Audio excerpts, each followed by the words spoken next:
Hello, আসসালামু আলাইকুম। আশা করি আপনারা অনেক ভালো আছেন। তো আমি গত ক্লাসে ট্রান্সফরমারের যতটুকু বেসিক প্রয়োজন প্রশ্ন সমাধান করার জন্য ততটুকু বেসিক আমি আপনাদেরকে ডিটেলসে ব্যাখ্যা করছি। তো আজকে আমরা দিনাজপুর বোর্ড যে 19 সালে প্রশ্নটা আসছিল সেই প্রশ্নটা আমরা সমাধান করব ইনশাআল্লাহ।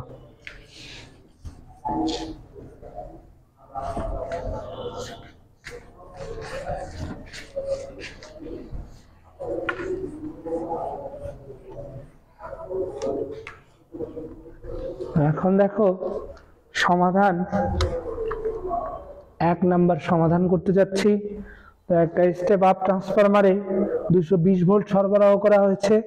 তাহলে আমি গত ভিডিওতে বেসিক ক্লাসে বলছি যে সাইডে ভোল্টেজ সরবরাহ করা হবে সেটা হবে আমাদের প্রাইমারি সাইড। তাহলে এইখানে আমরা যেটা ভোল্টেজ সরবরাহ করছি তাহলে এটা হবে আমাদের মুখ্য কুণ্ডলীর ভোল্টেজ।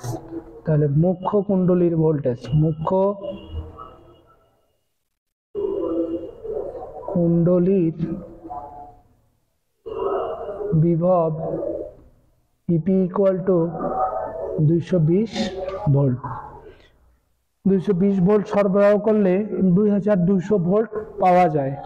তাহলে যে সাইড থেকে আমরা ভোল্টেজকে নেই বা যে সাইডে আমরা ভোল্টেজকে পাই সেটা হলো আমাদের সেকেন্ডারি সাইড। তাহলে সেকেন্ডারি সাইড মানে হলো গৌণ কুণ্ডলী। গৌণ কুণ্ডলীর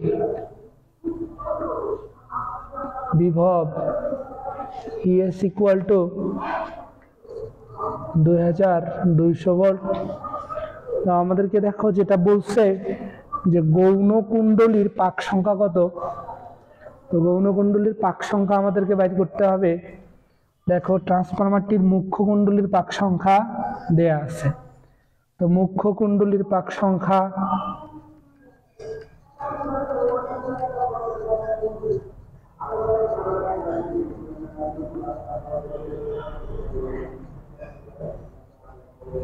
এমপি ইকুয়াল টু দেয়া আছে 500। গৌণ কুণ্ডলীর পাক সংখ্যা কত? গৌণ কুণ্ডলীর পাক NS ইকুয়াল টু 40। তো আমরা ট্রান্সফরমারের ক্ষেত্রে যেটা জানি যে ট্রান্সফরমারের ক্ষেত্রে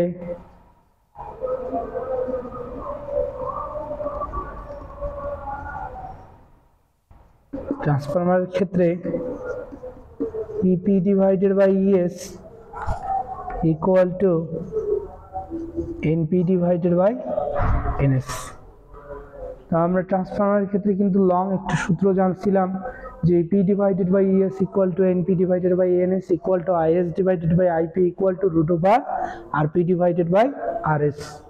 তো এইখানে যেহেতু আমাদের শুধু গৌণ কুণ্ডলীর পাক সংখ্যা লাগবে, এটা আমাদের দেয়া আছে মুখ্য কুণ্ডলীর পাক সংখ্যা, মুখ্য কুণ্ডলীর ভোল্টেজ, মুখ্য কুণ্ডলীর বিভব বা ভোল্টেজ দেয়া আছে মুখ্য কুণ্ডলী গৌণ কুণ্ডলীর, এবং আমাদের মুখ্য কুণ্ডলীর পাক সংখ্যা দেয়া আছে, আমাদের গৌণ কুণ্ডলীর পাক সংখ্যা লাগবে। তো আমরা এখান থেকে এটা লিখতে পারি, কি লিখতে পারি যে NS ইকুয়াল টু, তাহলে দেখো আচ্ছা ডিরেক্ট না লিখি, এই NSটাকে এই দিকে নিয়ে আসি, গুণ করাই দিলাম, EP divided by ES equal to এই দিকে থাকলো আমাদের NP। তো আমাদের যেহেতু NS কে লাগবে তো আমি NS কে রাখলাম, ESটা এইদিকে গিয়ে গুণ হয়ে গেল, NP ES ডিভাইডেড বাই এই EPটা কি হয়ে গেল, নিচে ভাগ হয়ে গেল। তো আমরা যদি এখন মানগুলো এখানে বসাই দেই তাহলে NP এর মান ছিল আমাদের 500, ES এর মান ছিল আমাদের 2200 ভোল্টেজ, EP ছিল আমাদের 220 ভোল্টেজ। তো এইটা দিয়ে যদি এইটা কেটে দেই তাহলে আমরা পাবো 10, আর এইটা মাল্টিপ্লাই করলে পেয়ে যাবো আমরা 5000। তাহলে NS অর্থাৎ গৌণ কুণ্ডলীর পাক সংখ্যা হবে আমাদের 5000। আশা করি আপনারা বুঝতে পারছেন। এখন দেখেন দ্বিতীয় প্রশ্নটায় যেটা বলা হয়েছে সেটা হলো উদ্দীপকের ট্রান্সফরমারটির কুণ্ডলীদ্বয়ের রোধের অনুপাত নির্ণয় করো। তো কুণ্ডলীদ্বয়ের রোধের অনুপাত, তো আমাদেরকে কিন্তু বলছে যে ট্রান্সফরমারটির মুখ্য কুণ্ডলীর পাক সংখ্যা এবং রোধ। তো মুখ্য কুণ্ডলীর যেহেতু এইটা রোধ, তার মানে এটা আরপি। তো এখন যদি আমি এটা সমাধান করতে যাই, তাহলে দেখেন আসলে আগে আমাদেরকে রিয়েলাইজ করতে হবে আমাদেরকে কি করতে হবে। আমি এটা মুছাই দিলাম, তো আমরা এখন রিয়েলাইজ করব। রিয়েলাইজ করার ব্যাপারটা হইল কি এখানে, সেটা হলো যে কুণ্ডলীদ্বয়ের রোধের অনুপাত, that means RP divided by RS অথবা আরএস ডিভাইডেড বাই আরপি। এইটা হলো মুখ্য কুণ্ডলীর রোধ ডিভাইডেড বাই গৌণ কুণ্ডলীর রোধ, এটা হলো রোধের অনুপাত। অথবা হতে পারে কি গৌণ কুণ্ডলীর রোধ ডিভাইডেড বাই মুখ্য কুণ্ডলীর রোধ। তো আমরা কিন্তু ট্রান্সফরমারের ক্ষেত্রে যে সূত্রটা জানি, সেই সূত্রটা যদি আমরা একটু লিখি, আমি বেসিক ক্লাসে আপনাদেরকে দেখাইছিলাম যে আমরা জানি 2 নাম্বার, আমরা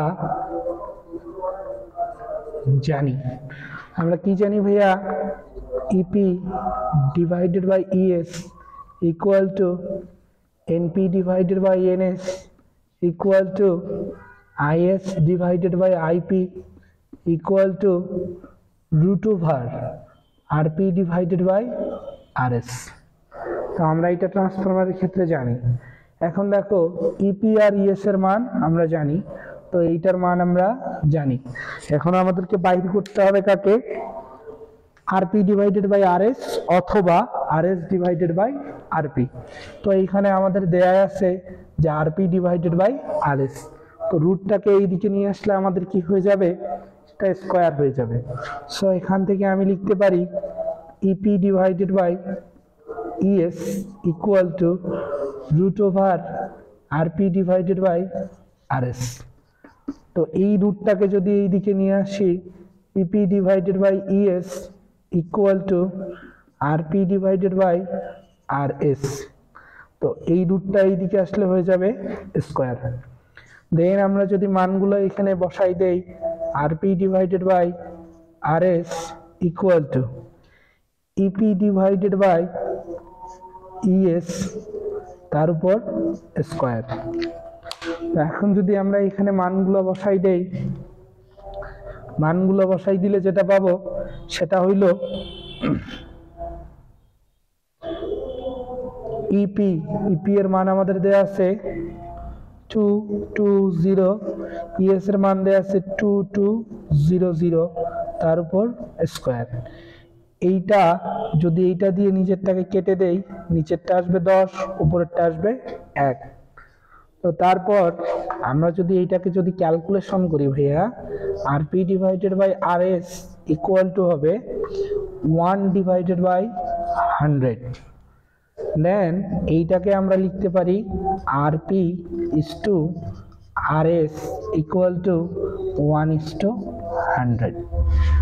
তো আসলে আমাদের 2 নম্বরে যেটা বাহির করতে বলছিল উদ্দীপকের ট্রান্সফরমারটির কুণ্ডলীদ্বয়ের রোধের অনুপাত, তো মোটামুটি এই যে আমরা পেয়ে গেছি কুণ্ডলীদ্বয়ের রোধের অনুপাত 1:100।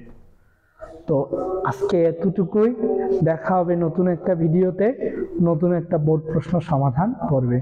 আসসালামু আলাইকুম, ধন্যবাদ, ভালো থাকবেন।